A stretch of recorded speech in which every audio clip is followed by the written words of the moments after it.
கோவையில் 17 நிஜ ஹீரோக்களுக்கு alert being விருதுகள் வழங்கும் விழா.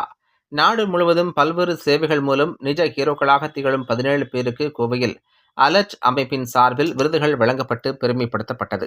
நாடு முழுவதிலும் இடர்பாடுகளின் போது பொதுமக்களை காப்பாற்றுதல், சேவை மனப்பான்மையுடன் செயல்படுதல், பிறருக்கு உதவுதல் உள்ளிட்ட சமூகம் சார்ந்த பணிகளை மேற்கொள்ளும் தனி நபர்கள் மற்றும் அமைப்புகளை கௌரவிக்கும் விதமாக அலர்ட் அமைப்பு சார்பில் ஆண்டுதோறும் விருதுகள் வழங்கப்பட்டு வருகின்றது.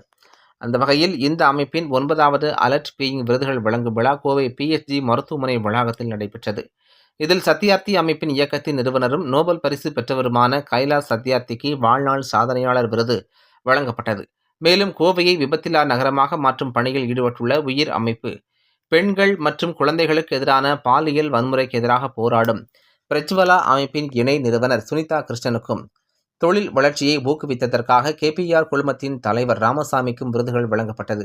மேலும் தன்னை விட மூத்த மாணவன் கிணற்றில் விழுந்து உயிருக்கு போராடுகையில் அவரை காப்பாற்றிய கோவை கண்ணம்பாளையம் அரசு பள்ளி 9ஆம் வகுப்பு மாணவன் மணீஷுக்கும், ஜான்சி ரயில் நிலையத்தில் கர்ப்பிணிக்கு உதவிய ராணுவ மேஜர் ரோஹித்திற்கும் விருதுகள் வழங்கப்பட்டது.